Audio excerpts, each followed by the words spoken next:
Well, welcome to the Helping Families Be Happy podcast, where we explore the often messy world of family love and relationships. I'm your host for this podcast, Christopher Robbins, husband, father of 9, founder of Familias, fly fisherman, and outdoor enthusiast living in the beautiful California Central Valley. Well, we welcome today's guests, Pilar Trelles and Robert Jaffe. Now, Pilar, MD, is an Associate Chief of Psychiatry for the Outpatient Psychiatry Service at Boston Children's Hospital, and Assistant Professor of Psychiatry at Harvard Medical School. Robert is an Associate Professor of Psychiatry and Pediatrics at the Icahn School of Medicine at Mount Sinai, where he is the Training Director for Child and Adolescent Psychiatry.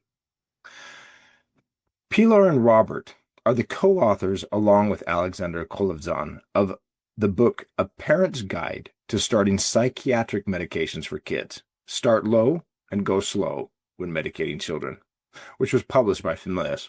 Today, we're exploring psychiatric medications for our children and what, as parents and families and caregivers, we really need to know. The information shared aligns with Familias habits: talk together, heal together, and learn together. You can learn more about the Familias 10 Habits of Happy Families by going to the Habit Hub blog on Familias.com. For the video of this podcast, please go to the Familias YouTube channel. Well, welcome, Doctors Trelles and Jaffe. Thank you for joining us today. Thanks so much for having us. Yeah, thanks for having us. You bet. Now, okay, so both of you are involved in this world of medication. So help us understand, what was it that was the catalyst that said you needed to write a book to help parents and caregivers have a better understanding about medicating children? Do you want to go first? I'll go. Sure. I mean, so most literally is, so Pilar, who's now at Boston Children's, was with me and Alex at Mount Sinai. So I would say the most acute impetus was that Alex Collison was our boss, and he said that we should do it. And so it was very clear when your boss asked you to do something, but it was not a hard sell. This is something that we had kind of been talking about casually for quite some time. And the idea really was that the same questions keep kind of coming up time and time again. Parents want to ask these questions, teachers want to ask these questions, therapists want to ask these questions, and we realize we're answering these things over and over again. And how helpful would it be if we could actually put out this resource and have it out into the community and answer a lot of these questions for people in advance? So I can I add to that? I think, we all obviously we're physicians, we're child psychiatrists. This is the bread and butter of our everyday. So this is something that we believe in, but we also know how helpful it can be for some families and for some children. And we understand that unfortunately there's a lot of misconceptions out there. Mental health is highly stigmatized. I think, parents really struggle with the thought of, bringing or giving medication to their children, medication for psychiatric conditions. Even when, when they wouldn't have a second thought about giving them medication for something else. And I think, we know and we've learned that, these medications have a role in treatment. We know that for many kids, it can be life-saving, literally. We know that it can completely alter the opportunity or the life trajectory of the child if it's used wisely and in the correct condition, just like any other medication that you would use in healthcare, right? If you have diabetes and you use insulin, it could be completely like altering and give that child an opportunity at a normal life, something that many, many years ago would have not been possible. And we know the same for these medications. So, just knowing that there's a lot of misconception, how stigmatized this is, how much parents are in need of this information, and how much we could probably just give back by sharing our own experience and read it in a way that was accessible, that was, that really kind of came from a place of practice, but also I think we tried to make it in a way of like, this is not only what we tell our patients, this is what we would tell, what we do for our own family, this is what we would do for our friends. How can we share this information in a way that people feel that they can talk to us? And it's really, really hard to access child psychiatrists. So we just wanted to make sure that information was out there and available for everyone. Well, that's very helpful. So, and I agree, it can be very stressful and confusing for caregivers and parents to know what to do about medications. I can tell you, I have 9 children. I have one son who's has some neurodivergence, and it's taken some while, it takes some time. But now, with proper medication and some therapy, he's just an amazing young man and doing really, really well. Whereas before, it was very difficult for him to function in a way that was helpful for him. So it is confusing what to do as a parent, because we don't understand it. We don't understand the vocabulary. We don't understand what's happening. So you've written a book to help us. Now, what is the core message of the book? And help us understand why this is important. Because you say start low and go slow. How about Robert? Look, I think distilling the whole thing down to one core message is an excellent question and also a challenging one. I think there are lots and lots of little valuable kind of points throughout. To me, I think the biggest takeaway for any certainly parent and family reading this is to establish a good relationship with your kids, a psychiatrist. That to me is the foundation for all the diagnostic questions, all the treatment plan options, the pros and cons of everything. And so, yes, we go into, how do different medications affect neurotransmitters? Those are all kind of core things. But for me, you have to have that foundational relationship with your child's doctor in order to have a chance at a good outcome here. Okay, great. So a good relationship with our doctor. Now, can you tell us more, maybe Pilar, can you tell us more about what the book covers? Because, I mean, uh, I assume that there's many different issues that go on with children and as doctors or parents are thinking about medicating them. Yeah. So we tried to make it as inclusive as we could and comprehensive, but at the same time not making it so overwhelming that you would pick up this book and be like, oh my God, where do I even start? So I think we go through some kind of general concepts about medications, how the science arrive at the conclusion that a medication might be helpful for a condition. One in psychiatry, we speak about what are the different family classes of medications, and we organize them in that way. And what are the conditions that they are, that they treat. We tried to make it as kind of user friendly as possible. So there was this idea of, as Robbie said earlier, how parents always ask the same questions over and over again. So in some ways, although we wrote the book, I think a lot of the questions and even the formulations for those answers come from those conversations with families over the years, and what we kind of learned that it's important information. So let's say we go through medication for ADHD. So we start with kind of some general concepts. What are the medications? How they work in an accessible way, and then we go through all of the questions that we always get, right? Like from will my child become kind of addicted to it if we give it, or what happens if I don't prescribe, or what happens if I get him? And so all of those different questions, and we do that for different family classes.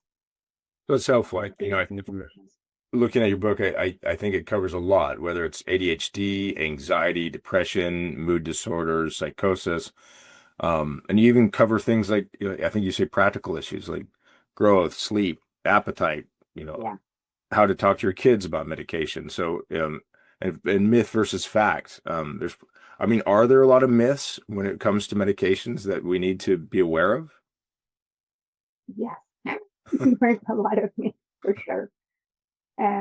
There's a lot of information out there, and it's hard to know what to trust and not, and what not to trust. And so I think some are honest mistakes out there. Some have agendas that are being pushed. And so our goal was not to really wade into that. We just wanted to provide with as much as modern day evidence has for us, just the facts and present them to people so that they could really just read about these things and learn about them.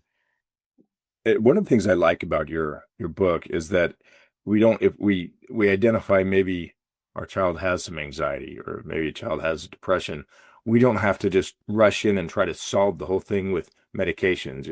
You're saying we can go slow. We can proceed carefully with this. And have you found that to be when you, I guess it's a mixture of, it's not just medication, but it's also therapy. I mean, good relationship with your doctor. It's just this whole, there's a lot of influence that goes into helping our children succeed. So, when a family comes to us and their child is struggling, I think kind of the first thing, not just for us as child psychiatrists, but for any clinician that meets with them, is figuring out what might be getting on the way. Is this something that is just part of typical development? And being an adolescent, we all remember it's not the easiest time in life. So there are things that might just be part of growing up and kind of, navigating life. And there are other things that are difficult. So I think kind of once we identify that something is truly impacting a child's ability to do what they're supposed to be doing, right? And that is making friends, learning, developing a sense of self, acquiring new skills, planning for life. Those are kind of the concrete things that we want to make sure a child is able to do. And depending on what we find that might be impacting that, we come up with a treatment plan that might have a combination of psychotherapy, and that it's many times the way we should go. And I think if it's available, I think it should always be pushed forward. And the problem is sometimes it's very difficult to access a good psychotherapist or a psychotherapist that have the skills that you need, as I'm sure any parent or person listening to this podcast know. And then medications is another part of that. And going back to that, like, spread low and go slow, is that it's difficult to go wrong if you do decide to try a medication. If you start a very, very small dose and then start going up very slowly, monitoring for side effects, ensuring there's a response, and really sticking with the lower possible dose that will give you the response that you want. It's difficult that things will go wrong. I mean, we always, you're always putting things in that balance, right? And that's everything. If I treat with a medication, or if I, decide, and I think the other concept I think that we wanted to make, and if anyone has read the book, I hope it came across, is that when we decide not to treat, we are also making a decision. If we have a child that has a condition that might benefit from medication, and we make a conscious decision not to use that medicine, we need to be aware that that's also a decision that might impact the child's development. It's that condition that is making a kid depressed, or unable to learn, or unable to make friends, or anxious, etc. It's going to not just impact that day, but it's impacting the following day and the day after. So none of these things are straightforward. We put everything in a balance. We try to figure out what is available. Sometimes we need to use medications earlier on because we cannot find a therapist, or the wait list for therapy is so long that we have no choice and we don't want the child to get sicker. Sometimes if someone has access and they're standing in the right place, we can start therapy and wait for medicine. So all of those things kind of come into consideration, and are things that I think we try to answer as we were writing this book. Each situation will be different, each family is different, each child and everything that comes with them is going to be different as well. But very helpful. Well, again, we're speaking with Pilar Trelles and Robert Jaffe, who have co-written the book, A Parent's Guide to Starting Psychiatric Medications for Kids, Start Low and Go Slow When Medicating Children. Now, before we close, I would love it if Robert, you first, and then Pilar, you both have different points of view, I'm sure, when you think about this book and your work with children and their families. Can you tell us, what do you really hope parents take away after reading this book? What is the one thing that you're hoping that they come away with? It's another terrific question. I hope they come away with more than one thing, I would say, but I want them to really feel empowered, right? I mean, I think there's this sort of mystical kind of, notion of what psychiatry is, and I think it can feel scary and it can feel intimidating, and there's all sorts of feelings that parents have when deciding to even take their kid to a child psychiatrist, let alone even putting them on a medication. And so we wanted to really, to some degree, normalize a lot of this process. For us, this is all day, every day of our lives. And so this is normal for us, but we know that for every family coming to see us, this is not normal for them. And so by providing this book to them, They can really arm themselves with information in advance, understand all of the work that goes into these. This is not a 15-minute, sure, here, take this med or don't take this med. There's so much thought that goes into what's going on for this individual kid as part of this family, as part of this school environment, as part of this home environment. What are the main symptoms that are going on and getting in their way of life? What are the different treatment options? Only one of which, of course, is medication. But if we feel like that's really going to be helpful to allow this kid to thrive, then absolutely we go for it, and we really talk about all of the pros and cons that go along with that. And so I want parents to feel comfortable knowing how much thought, dedication, and effort is going into this whole process by their psychiatrist, and so that they can really feel comfortable, and they know that their child is being well taken care of. That's great. Pilar? Yeah, I love that, Robbie. I think something that I would like for parents to kind of really internalize as they're thinking about how to support their children struggling with mental health issues or throughout development is that, medications could have a role, that they can be extremely helpful, that if they're prescribed wisely and in the right setting, they can be extremely safe. They can be life-saving. And they're not always the answer. By no means we are saying this is the only thing that you should try, but they could be part of the treatment. So if you're in a situation where you think, okay, maybe I should explore medication, to try to, drench yourself in as much knowledge as you can. I hope, that kind of the information is accessible. And to know that they, if they are helpful, they could truly make a difference. And that when you decide to treat your child or give a medicine for a particular condition, you're also not like deciding that this is forever, right? So it's kind of just a stage that you can approach mental, psychiatric conditions and mental illness the same way you approach many other chronic conditions in healthcare. And medications is just one tool that you might have, and it might be an excellent tool that might be accessible. So just to give it an opportunity, and when you do it with as much knowledge as you can, because we are the best advocates. No one knows. You're your child's expert. We're just here to share what we know. And you need to find that person that will always allow you to be your child expert and work with you the best way possible. Well, thank you, both of you. Thanks for joining us today and sharing so much about what we as parents and caregivers should know about the opportunity, one part of the whole solution of medicating our children. As we conclude today's podcast, I'd like to thank Familias for its support in bringing the podcast to your ears and your heart. We'd be thrilled, of course, if you subscribed to the podcast and left a review.